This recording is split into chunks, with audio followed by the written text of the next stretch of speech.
একটু থামুন, video skip করবেন না, কারণ আজ আপনি শুধু গীতা পাঠ শুনছেন না, আজ আপনি জানতে যাচ্ছেন গীতা পাঠের সেই নিয়ম যেটা না মেনে পড়লে শ্লোক থাকে কিন্তু শক্তি আসে না। অনেকে প্রতিদিন গীতা পড়েন, তবুও মন অশান্ত, ভয় যায় না, জীবনের দিক বদলায় না, কারণ একটা ভুল তারা না জেনেই করে চলেছেন। শ্রীকৃষ্ণ নিজেই বলেছেন, ভয় পেও না, কিন্তু নিয়ম ছাড়া জ্ঞান ফল দেয় না। আজকের এই ২০ মিনিট যদি মন দিয়ে শুনতে পারেন, তাহলে হয়তো আজই আপনার ভেতরের ভয় ভাঙতে শুরু করবে। শান্ত হয়ে বসুন, চোখ বন্ধ করুন, কয়েকটি গভীর শ্বাস নিন, মনে মনে শ্রীকৃষ্ণকে স্মরণ করুন।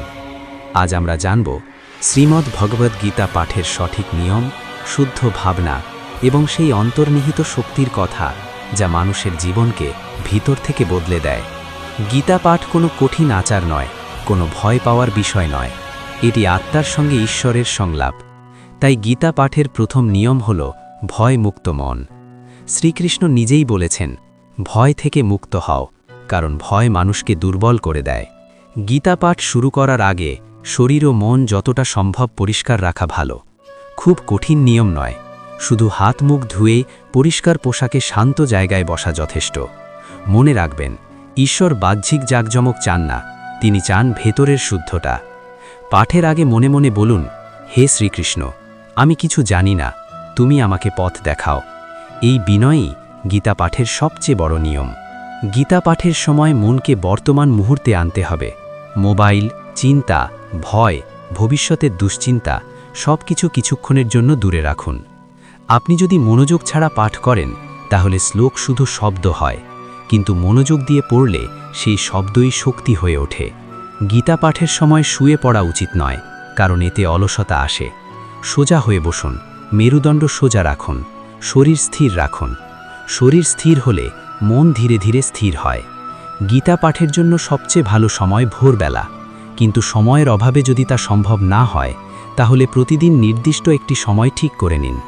সময় নয়, নিয়মিততাই আসল। প্রতিদিন একই সময়ে পাঠ করলে গীতা ধীরে ধীরে আপনার জীবনের অংশ হয়ে যাবে। গীতা পাঠের সময় উচ্চারণ শুদ্ধ না হলে ভয় পাওয়ার কোনো দরকার নেই। শ্রীকৃষ্ণ ভাষার ভুল ধরেন না, তিনি দেখেন ভক্তির গভীরতা। আপনি যদি এক শ্লোকও মন দিয়ে পড়েন, সেটাই যথেষ্ট। অনেকেই ভাবেন পুরো গীতা না পড়লে কোনো লাভ নেই, কিন্তু এটি ভুল ধারণা। শ্রীকৃষ্ণ বলেছেন, একটি শ্লোকও যদি হৃদয়ে ধারণ করা যায়, সেটাই জীবনের দিশা বদলে দিতে পারে। তাই কম পড়লেও নিয়মিত পড়ুন। পাঠের সময় শ্লোকের অর্থ বোঝার চেষ্টা করুন, তবে না বুঝলেও হতাশ হবেন না। সময়ের সঙ্গে সঙ্গে অর্থ নিজেই খুলে যাবে।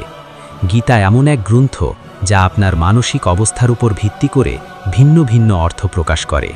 পাঠের আগে যদি সম্ভব হয়, ছোট একটি প্রার্থনা করুন, ওম শ্রীকৃষ্ণায় নমঃ। এই একটি শব্দই মনকে ঈশ্বরের সঙ্গে যুক্ত করে দেয়। পাঠের সময় তাড়াহুড়ো করবেন না। গীতা কোনো দৌড় নয়, এটি একটি যাত্রা। প্রতিটি শব্দ অনুভব করুন। পাঠ শেষ হওয়ার পরই উঠে পড়বেন না। কিছুক্ষণ চুপচাপ বসে থাকুন, ভাবুন, আজকের পাঠ আমাকে কি শেখালো। সেই শিক্ষাকে বাস্তব জীবনে প্রয়োগ করার চেষ্টা করুন, কারণ গীতা শুধু পড়ার জন্য নয়, বাঁচার জন্য। অনেকে প্রশ্ন করেন, গীতা পাঠ করলে কি হয়? উত্তর একটাই, ভেতরের শক্তি জাগে, ভয় কমে, ধৈর্য বাড়ে, মন স্থির হয়। আপনি যদি দুঃখে থাকেন, গীতা আপনাকে সহ্য করার শক্তি দেয়।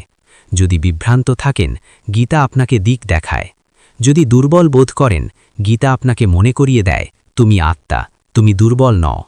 গীতা পাঠের সবচেয়ে বড় নিয়ম হল বিশ্বাস। বিশ্বাস না থাকলে গীতা শুধু বই, বিশ্বাস থাকলে গীতা জীবন্ত শ্রীকৃষ্ণ। গীতা পাঠের সময় কাউকে দেখানোর জন্য নয়, নিজের পরিবর্তনের জন্য পড়ুন। অহংকার নিয়ে পড়বেন না। মনে রাখবেন, অর্জুনও বিভ্রান্ত ছিলেন, দুর্বল ছিলেন, প্রশ্ন করেছিলেন। শ্রীকৃষ্ণ তখনই তাকে গীতা উপদেশ দেন। তাই আপনি যদি দুর্বল হন, সেটাই গীতা পাঠের যোগ্যতা। পাঠের সময় মনে রাখবেন, আমি ফলের আশা করছি না, আমি শুধু কর্তব্য করছি। এই ভাবনাই কর্মযোগ। প্রতিদিন গীতা পাঠ করলে ধীরে ধীরে আপনার কথাবার্তা, চিন্তা, সিদ্ধান্ত বদলাতে শুরু করবে। আপনি নিজেও বুঝতে পারবেন না, কিন্তু ভেতরে এক গভীর শান্তি জন্ম নেবে। শেষে শুধু এটুকুই মনে রাখবেন, গীতা পাঠ কোনো কঠিন নিয়মে বাধা নয়। ভক্তি, নিয়মিততা আর আন্তরিকতাই যথেষ্ট। শ্রীকৃষ্ণ আপনাকে ডাকেন না বাহ্যিক পূজায়, তিনি ডাকেন হৃদয়ের গভীরতা থেকে। তাই ভয় নয়, সন্দেহ নয়, শুধু বিশ্বাস নিয়ে গীতা পাঠ করুন। শ্রীকৃষ্ণ নিজেই আপনার পথ প্রদর্শক হবেন। ওম শান্তিহি শান্তিহি শান্তিহি।